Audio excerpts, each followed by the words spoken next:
name is Brian Temba. I am an actor, I am a musician, and I'm a music producer and a film scorer as well. Brian, at the end of June, you found out that you were COVID-19 positive. I just want you to take us back to that moment and tell us how you felt the moment you realized you had COVID-19. When I first discovered that I had COVID-19, you can imagine the panic, the anxiety, the thoughts of thinking, oh my God, I'm going to die, because you're seeing on social media and on TV as well how many people are dying around you or even internationally. So you're thinking, oh my God, I'm going to die, and you start panicking. And when I told my wife, she was panicking like crazy because we have a 1-year-old daughter. And for me, it was just, my God, okay, what am I going to do? How do I get rid of this? I realized that it attacks the mind more than anything before it attacks your body, because I didn't have any symptoms whatsoever. And I believe you immediately isolated yourself from your wife and your little girl to be as safe as possible. Did they eventually develop COVID as well? And how was that period of isolation from your loved ones? Luckily, my wife tested negative, twice actually, because we had to make sure that, she was okay.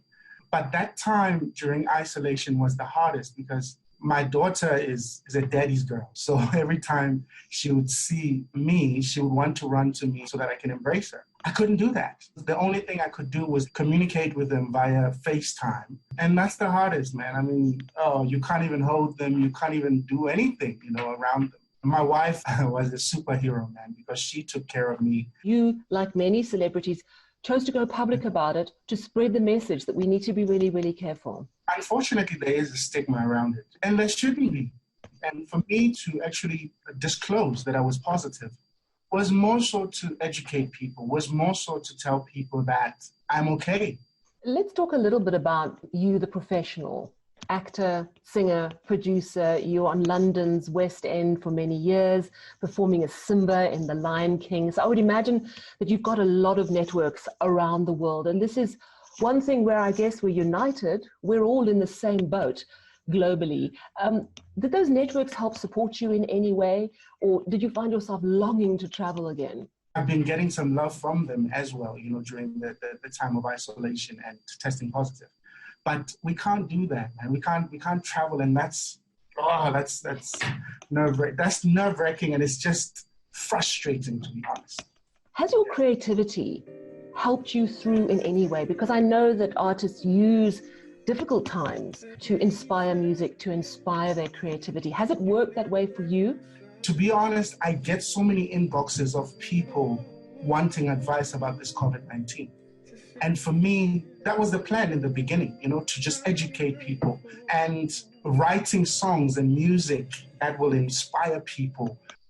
Tell us a little bit more about your foundation, Brian. My foundation is called the Brian Temba Foundation, obviously.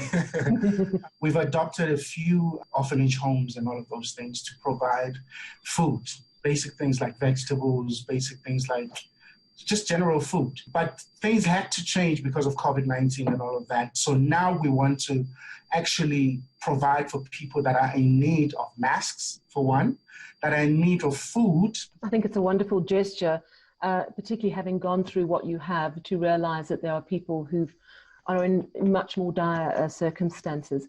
Creatively, you said you've got so many ideas. I was just wondering if you could tell us when we're going to see you with a new song or on our screens. What's up next for you creatively? There's so many songs that I've been doing. There's an album that I'm working on that's about to come out hopefully in September. It's called Flavor. As a result, I've been keeping people busy on social media. I'll do performances every Sunday. We cannot sit without performing for people. And we understand that through this difficult time, people need something to hold on to. People need to look at musicians and hear music and hear melodies and hear beautiful things.